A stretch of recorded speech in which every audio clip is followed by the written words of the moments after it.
Well, in 1973, I was a postdoc in molecular biology at Columbia University. And it was a time really of a lot of intense discussion. I had a lot of friends who were postdocs. Subjects came up naturally. And I just happened to come across a copy of the Wistar Symposium that was held in 1966 in Philadelphia. It's a collection of essays about Darwinian theory. And I read Murray Eden's article, a critical article about Darwinian theory, and Marcel Schutzenberger's critical argument about Darwinian theory. And I started talking about it with the other postdoctoral fellows, people who were working in the laboratory at the time. And I discovered, somewhat to my own surprise, that the arguments, which seemed so very credible, very important, went virtually unanswered among the biologists that I knew, who tended to dismiss the arguments in a way that suggested that they hadn't really understood them, and if they had understood them, were not prepared to respond to them. And that was the beginning of my skepticism about Darwinian theory. When I spent a year in Paris working with Schutzenberger, of course, both of us enriched each other's opinions. Schutzenberger had been a long-standing critic within the French biological establishment of Darwinian theory. And what he had to say reinforced what I had to say, what I had to say reinforced what he had to say. Later I talked with Murray Eden. There were a group of us who were similarly skeptical. I must say in the 70s, in the late 60s and in the 70s, there was a much more intensive degree of opposition to Darwinian theory, a much greater willingness to examine Darwinian orthodoxies. The great Counter-Reformation took place in the 1980s and the 1990s. So when I started work, or when I started thinking about these issues, Schutzenberger and I wanted to write a book together on this. There was a very relatively liberal attitude among mathematicians, people who were interested, physicists, people who were interested in Darwinian theory, a much greater willingness to wonder whether any of this could possibly be true. So that was roughly my own background, my own approach to it. Well, the claim that all skeptics about Darwinian orthodoxy or Christian fundamentalists stands refuted by me. It's obviously not true. I'm neither Christian nor a fundamentalist. But lots and lots of people are skeptical in the scientific community. I know dozens of mathematicians who scratch their head and say, you guys think this is the way life originated? It's absolutely a preposterous theory. And many, many very significant figures. John von Neumann, one of the great mathematicians of the 20th century, just laughed at Darwinian theory. He hooted at it.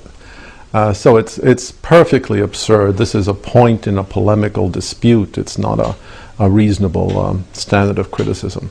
Opposition to Darwinian theory is, I wouldn't say widespread, but there's a consistent group of people among mathematicians, among physicists, among some very good speculative biologists who simply don't accept it, don't even regard it as a scientific theory in any reasonable sense. It's tough to say because we're not dealing with a theory in any sense in which, say, a physicist would recognize the theory. We're dealing with a collection of anecdotes, a certain point of view, a series of hunches. I would say that the most outstanding, the salient points are, first of all, the fossil record, which is simply mystifying. We can't make much sense of the fossil record. It does not sustain any kind of Darwinian prediction that can be intelligently derived from Darwinian theory, and it doesn't seem to sustain anything else as far as I can see. It's a perfectly mystifying record. That's one obvious point. I'm not talking just about the Cambrian explosion. I'm talking about everything that doesn't make a whole lot of sense in the fossil record. Second point, we have never been able in any way theoretically to examine the central Darwinian claim that natural selection and random variation can account for a great deal of complexity. If you look at the history of physics, for example, what did Newton do in the 17th century? He said, well, the planets are being attracted to the sun by a force. It's not any kind of force, it's a inverse square force. And then he went and showed that if you make that assumption, the result will be an orbit that conforms exactly to the observed orbit, say, of the Earth or of Mars. It will be a conic section. And then he proved the converse, that if it's a conic section, the planets must be attracted to a central source by an inverse square law. There is nothing like that in biology, in Darwinian theory. A kind of a canonical demonstration that this mechanism, random variation, natural selection, is adequate to the generation of this level of complexity. From the point of view of the serious sciences, without that kind of a demonstration, one is completely adrift. You have no idea whether the mechanism is adequate for its intended purposes. This is the second point. Third evidential piece of the puzzle. Look, you turn to the serious sciences, you turn to general relativity or quantum mechanics. I can program a computer with the equations of general relativity or with the equations of quantum mechanics, and I can say, all right, what are the consequences? I can actually see the consequences emerge in a simulation. We can't do any of this in biology, and that should prompt any reasonable person to ask, why not? If this is such a simple mechanism, which can easily be programmed on a computer, how come we can't set up a computer and create something of biological-like complexity? How come we cannot see the unfolding of an evolutionary process the way we can see the unfolding of an evolutionary process in physics? This is a very serious question. I've looked at all the genetic algorithms. I'm trying to write a genetic algorithm myself. And the sheer fact is, without a tremendous amount of very special manipulation and ad hoc constraints, the computer is not going to generate anything realistic if it uses Darwinian mechanisms, and it will generate something realistic only if it doesn't use Darwinian mechanisms. This is an important point. 50 years after the computer revolution began, we have a splendid tool for assessing the intelligibility and viability of Darwinian theory, and everything that we know, and I think this is the uniform experience of anyone working in genetic algorithms, indicates these mechanisms will not work. They will not work for their intended purposes. And finally, there's the utter absence of laboratory evidence. I mean, random variation, natural selection, we should be able to start manipulating organisms. When we look at dogs, no matter how far back we go, it's dogs. When we look at bacteria, no matter what we do, they stay bugs. They don't change in their fundamental nature. There seems to be some sort of an inherent species limitation, and we have no good explanation for this in terms of Darwinian theory. We should have far more flexibility, far more plasticity under laboratory conditions than we actually do if Darwinian theory or anything like that were correct. What we see in nature, what we see in the laboratory, is very highly bounded variation, cyclic variation, as for example finch beaks in the Galapagos Island. That's about all we see. Small variations. Why is that if Darwinian theory is correct? These are evidentiary points that I think need to be stressed, need to be examined openly, honestly. And they never are, of course. Never are. Look, the stuff about finch beaks is certainly interesting. Let's not confuse ourselves about that. The question is, can it be extrapolated, or does it represent cyclic variation? I can say, here's an account of how the eagle flies. Look, I get up, I jump in the air, I flap my hands a couple of times, and I land a few feet from where I started. Thus the origin of flight. Now, the obvious response is, this is nutty. You can flap your hands as long as you want. You won't fly like an eagle. The argument from extrapolation can work in some circumstances. It fails in other circumstances. Plainly, in the case of a human being who jumps 2 feet in the air and then lands 2 feet from where he started, the argument from extrapolation fails. What persuades you in the case of the Galapagos finch that what seem to be cyclic variations are the start, the commencement of a grand process of speciation? That's a step in the argument that has to be completed. It's not enough to say, well, it's more of the same. It's not more of the same self-evidently. It can easily be bounded variation of exactly the same sort as we see in any species experiment. Now, the contrary may be true. We may be seeing the development of entirely new species. The Galapagos finch starts off as a finch, and within 100 million years there'll be a Galapagos elephant. Could be. But we need a whole lot more by way of evidence than a couple of nutty journalists going down there looking at finch beaks and writing a Pulitzer Prize-winning book. A whole lot more of this is to be serious science. I mean, this doesn't even pass the threshold of anecdote. Finch beaks change in size. Yeah, they do. They change in shape too. It seems to be correlated with seasons. It seems to be a regress back toward the mean when the seasons change again. If this is the part of a spectacular evolutionary extrapolation, let's have additional reasons for thinking that. Otherwise, we're not even talking about a scientific hypothesis. The interesting argument about the whale, which is a mammal after all, It belongs to the same group of organisms as a dog, a human being, a chimpanzee, or a tiger. The interesting argument about a whale is that if its origins were land-based originally, then we have some crude way of assessing quantitatively, not qualitatively, but quantitatively, the scope of the project of transformation. The project is very simple. Let's put it in vividly accessible terms. You've got a cow. You want to teach it how to live all of its life in the open ocean, still retaining its air-breathing characteristics. What do you have to do from an engineering point of view to change the cow into a whale? This is crude, but it gives you the essential idea. Now, if the same question were raised with respect to a car, and you ask what would it take to change a car into a submarine, we would understand immediately it would take a great many changes. The project is a massive engineering project of redesign and adaptation. Well, the same question occurs with respect to that proverbial cow. Virtually every feature of the cow has to be changed. It has to be adapted. But since we know that life on Earth and life in the water are fundamentally different enterprises, we have some sense of the number of changes. Anytime a science avoids coming to grips with numbers, it's somehow immersing itself in perhaps an unavoidable, but certainly an unattractive miasma. Here's a chance actually to put some numbers on calculations. We're not talking about genetics. We're talking about simple numbers. The skin has to change completely. It has to become impermeable to water. That's one change. Breathing apparatus has to change. A diving apparatus has to be put in place. Lactation systems have to be designed. The eyes have to be protected. The hearing has to be altered. Salivary organs have to be changed. Feeding mechanisms have to be changed. After all, a cow eats grass, a whale doesn't. As I say, I've tried to do some of these calculations. The calculations are certainly not hard. But they're interesting because I stopped at 50,000. That is morphological changes. And don't forget, these changes are not independent. They're all linked. If you change an organism's visual system, you have to change a great many parts of its cerebellum, its cerebrum, its nervous system. All of these changes are coordinated.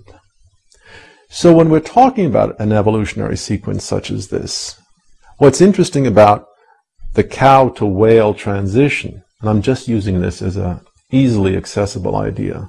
What's interesting about the cow to whale transition is that we can see a different environment is going to impose severe design constraints on a possible evolutionary sequence. How are these constraints met? If they're roughly 50,000. If they're 2 million constraints, how are those met? And what does this suggest about what we should see in the fossil record? To my way of thinking, if Darwinian hypotheses are correct, it should suggest an enormous plethora of animals, intermediary between, say, Ambulocetus and the next step. That won't solve all problems. One wants to know what's directing this change, if anything. But at least it will put it in the ballpark of a quantitative estimate, which is hardly ever done. Questions about homology are really tricky because they tend to be exercises in circular definition. What do we mean by homological organs? Well, in the 19th century, in the early 20th century, geneticists and biologists struggled to put together a criteria for homology. They talked about similarity in embryological development, similarity in function, similarity in morphological form. That's reasonable, but a little vague, a little unclear. But what inference do you make from the fact that, say, the fin in a fish is structured in a way that's remarkably similar to the hand in a human or in a chimpanzee? If the fact that you see some morphological significance is taken as evidence for common descent, there's not much additional that you need to look for by way of evidence because the issue is definitional. If it's not taken as evidence for common descent, what do you need to complete the inference to common descent? There are plenty of examples of homological structures in biology which are obviously not based on common descent. For example, take the Australian wolf. which, except for the reproductive system, features a wide variety of organ systems that are absolutely homological to the North American timber wolf. But there's no evidence that these homological structures arose because some wolf at some time in the past, or some proto-wolf, decided first to migrate to Australia and then to migrate to North America. The evolutionary lines are completely distinct, and yet we see a profound degree of homology. We see this throughout the animal kingdom. The whole issue of homology, commonality of form, is riddled with a great deal of philosophical uncertainty, because it's never clear what the evidence is for, and how one is to avoid completely circular reasoning. What is clear is that within family groupings, there are profound similarities in structure. We can say that. But whether they arise because of some constraints in the circumstances of life, or because there's a genuine explanation in terms of a common ancestor, we just don't know in many cases. The entire mammalian group of animals, for example, all of the mammals, have many, many properties in common. Why this should be, we don't know. For example, the pentapod nature of all extremities. Why is 5 preferred in the mammalian kingdom and not 7 or 13 or 52? It's an obviously interesting question. If we say that it is because the mammalian organisms were derived ultimately from fish, then we have a profound number of problems in that pectoral and pelvic girdles also obey the rule of 5. They also obey the rule of 5. Where did this constraint come from? It's not entirely clear. The idea that mutations are considered the engines of evolution has only one problem. There's no evidence to support it. As far as we know, and that's a considerable problem, not an overwhelming problem for a scientific theory. There are plenty of scientific theories that lasted a long time with absolutely no evidence. But the idea that mutations are the driving force encounters a fatal difficulties. Almost all mutations are deleterious. Almost all of them do the organism absolutely no good. In fact, we have a devilishly hard time finding any mutations that do the organism any good whatsoever. That's one problem. The second problem is that by now we should be attentive enough to look for contrived circumstances in which we can test this idea that mutations, by definition random, work is the engine of evolution. What we have are a variety of lifelike systems, books, for example, or computer codes.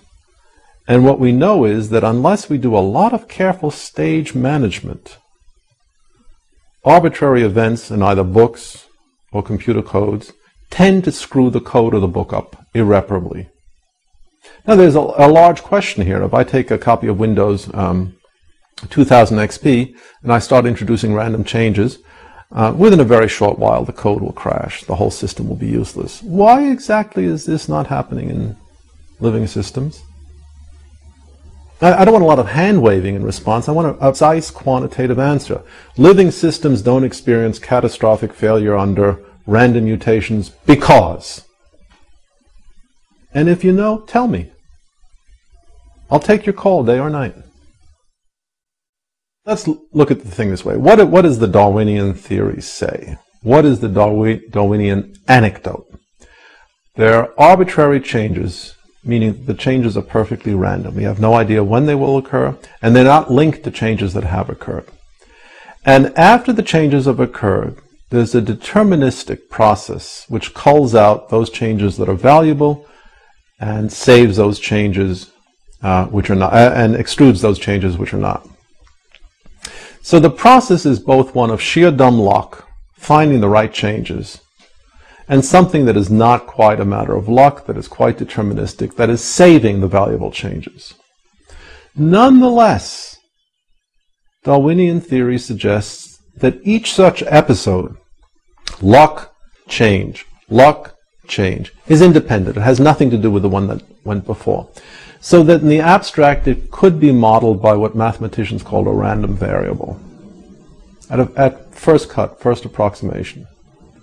When I talk about sheer dumb luck, I mean the amazing fact that these extraordinary, ineffably beautiful structures arise from what is at its heart a stochastic, that is to say, a random process.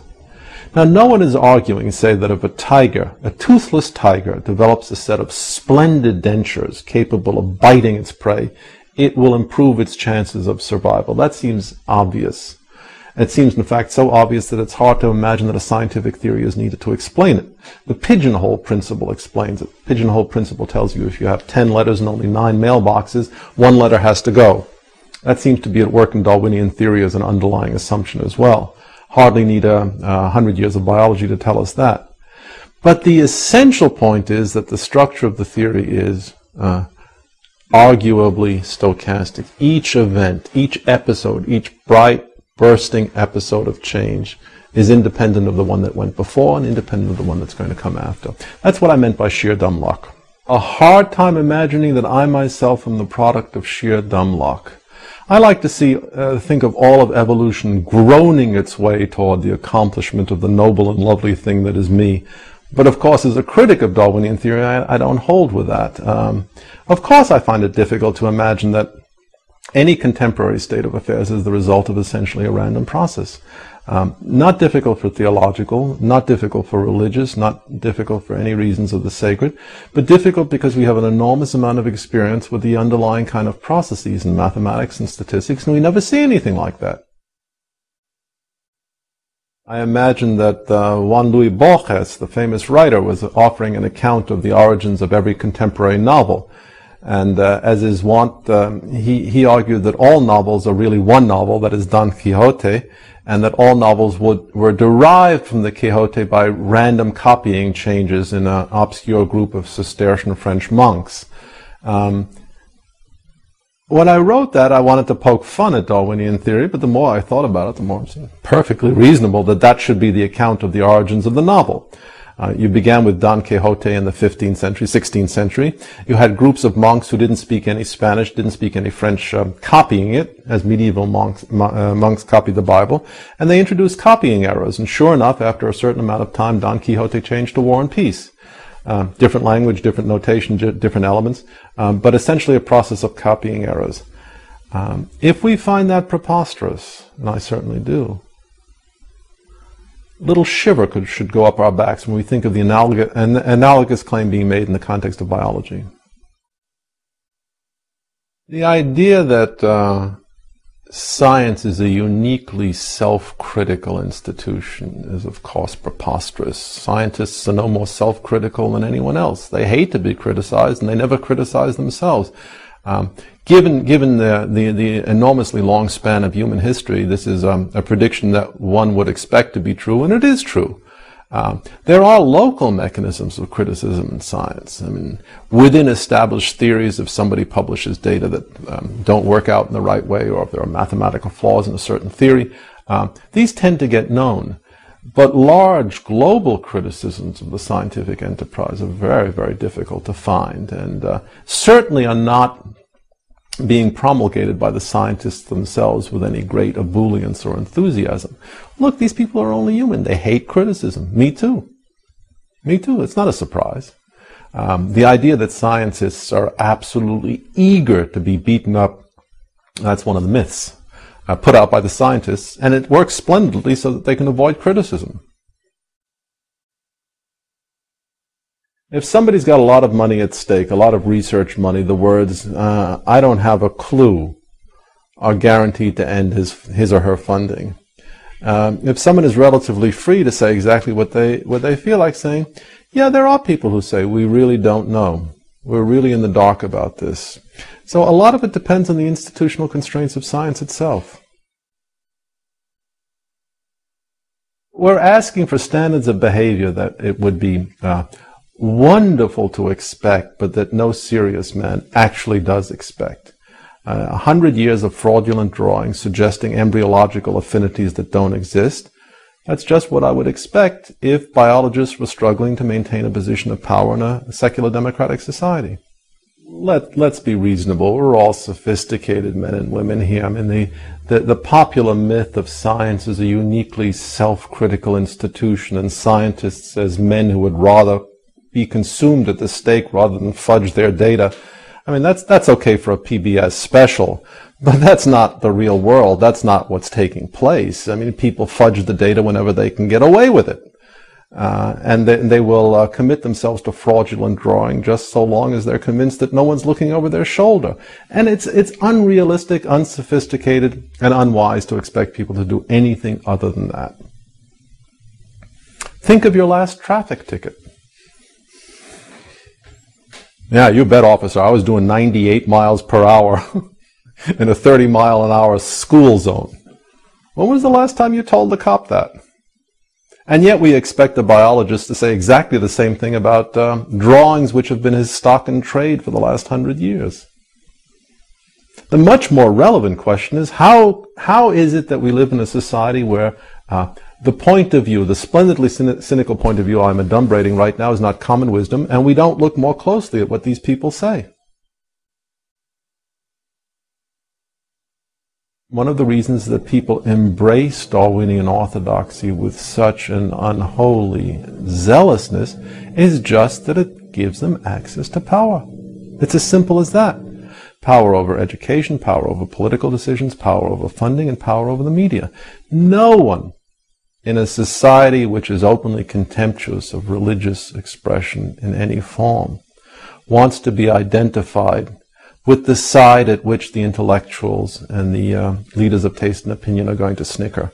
This again is human nature. We would not expect a philosopher to be boisterous in his denunciation of Darwinian theory if it could cause people at the faculty club to whisper about him. And that's exactly what we find. Tremendous amount of pressure in this society or any other to conform to socially accepted beliefs, strategies of evidence appraisal and the like. Well, the idea that the scientific enterprise is governed by a majority of opinion, it's not entirely a foolish idea. I mean, we can't get rid of it completely and say that the truth is so unassailable that it can be discovered by one individual, inevitably running against the tide of every other individual. There has to be some consensus on some points of view of science. And to suggest that the fact that so many biologists are willing publicly to endorse Darwinian theory is of no account is foolish. To a certain extent, I do agree with that. It is important to present within an educational establishment what is the standard, the mainstream, the canonical view. There's no question about that. But at the same time, for heaven's sake, let's open up the discussion a little bit and present some countervailing views, at least to the extent of appraising Darwinian theory in the context that realistically portrays it for what it is. A kind of amusing 19th century collection of anecdotes that is utterly unlike anything we see in the serious sciences. That would be my favorite position. Yeah, biologists do agree that this is the correct theory for the origin and diversification of life, but here are some points you should consider as well. 1, the theory doesn't have any substance. 2, it's preposterous. 3, it's not supported by the evidence. And 4, the fact that the biologists are uniformly in agreement about this issue could as well be explained by some solid Marxist interpretation of their economic interests. That would satisfy me.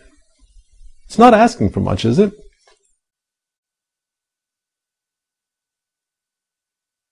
We don't know anything about the progress of science. As far as we can tell, it depends on unique, unrepeatable events, the confluence of genius and inspiration. And in between those unique and unrepeatable events, there's a lot of patient work of accumulation of data, facts, theory, testing, assessment. It's not even clear that science is progressing. It might be moving in a circular pattern, ever deeper entrenchment of a single set of ideas. That certainly seems to be true in physics. Has physics progressed beyond Newtonian mechanics? Well, it's certainly been enriched. It certainly has acquired additional concepts, additional powers. Whether the powers are due to technological development or theoretical insight is another issue. I don't think we should make any large claims about the progress of science. We understand science as little as we understand the cosmos. I think, realistically speaking, we're hundreds of years away from having the same kind of understanding of living systems as we possess in parts of physics. And what we understand of physics deals with a very, very small range of experiences in the material world. That shouldn't be forgotten. And also, I turn on the faucet. I don't have a series of equations that can describe turbulent water flow. I just don't have that. Aerodynamics is not properly understood. Turbulence is not properly understood. And that's Newtonian mechanics. We certainly don't have a rock-solid understanding of the behavior of technological and material objects in the contemporary world. We have a lot of anecdotes. No reason to expect progress in biology is going to be any more rapid than developments in physics. Why the assumption of celerity, that things should just happen, bang, bang, bang, we'll understand everything at once? There are very deep conceptual issues in biology, very, very deep, very profound areas, not only of ignorance, but of understanding. This is a country with all too much civility. It really is, especially on important issues. But look how much we've lost in this country. I would encourage you to this. Go back to the 1920s, 1930s. Pick up anything that H.L. Mencken has written, for example. Robert Ingersoll, H.L. Mencken, handful of critics, and ask yourself, could one write this way today about important issues? And we've lost something in this country because we've become afraid of controversy, afraid of polemics. That's not a healthy thing. It's invigorating. The question whether name-calling is evidence of an imaginative paucity is hardly a fair question to put to me. I mean, because I revel in the name-calling, and when I don't have an argument, I tend to abuse my opponents just as easily as they tend to abuse me. Again, I don't think too much should be made of that.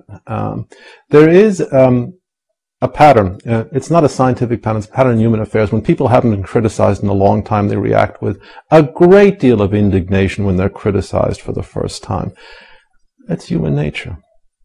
Put yourself in the position of a Daniel Dennett or a Richard Dawkins, who are used to being the regnant priests of a powerful orthodoxy, and for the first time in their lives, someone says, hey, you guys are simply not credible. Of course they're going to react with outrage and indignation, hurl imprecations at others, resort to objurgations. That's only normal. If I remark that Daniel Dennett had his last idea in 1936 and it was under prenatal influences, what's wrong with that?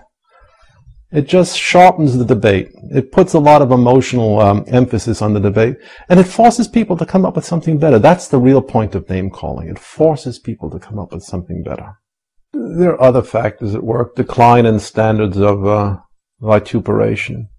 America used to be a country rich in insults. It really did. And we lose something in literary or intellectual culture when that's no longer accessible.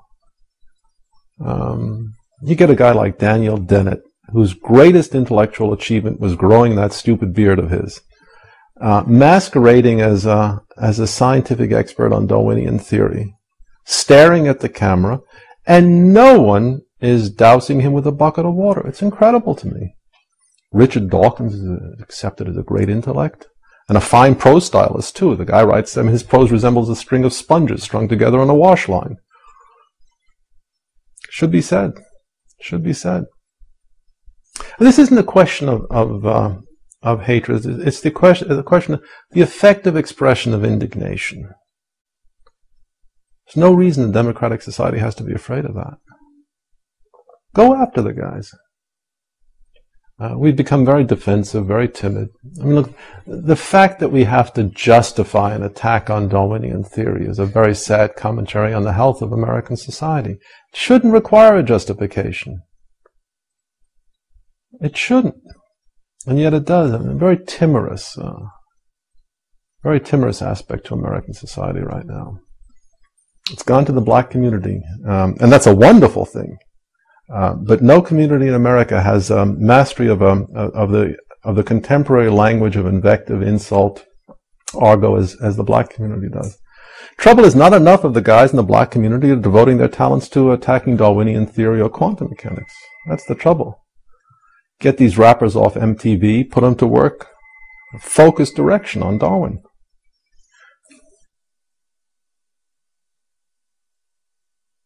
Somebody's going to get discouraged in high school because he's dealing with a muttonhead as a high school biology teacher. He better not go into science at all. It really is a tough field. There's a lot of abuse. It's a very difficult enterprise.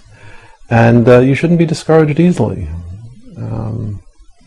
The only thing you should take from your experience is the standing refutation of the doctrine of the survival of the fittest that every high school instructor in biology provides. You know, every education is experienced not only because of your teachers, but in spite of your teachers. I mean, I remember myself as a high school student, dumb as a post, completely inarticulate, incapable of reading, certainly incapable of writing. And I rather suspect my experience is pretty general. I mean, not many people are enthusiastic about contemporary high school students. That's one point. It's a factual point, whether they are or are not capable. But certainly in a democratic society, the idea that the high school has to be a kind of an enlarged locker room where only the coach's pep talk is considered reasonable, that should be repugnant. That's not really how we want an educational establishment to be run, is it? Let's give high school students the benefit of the doubt. Let's say that they're a whole lot more intelligent, presentable, better dressed, better groomed, smarter, more sophisticated than they give every appearance of being. What's the loss? What do we risk? Just what do we risk if some of the profound, exciting, deeply perplexing, vexing issues of biology are presented honestly?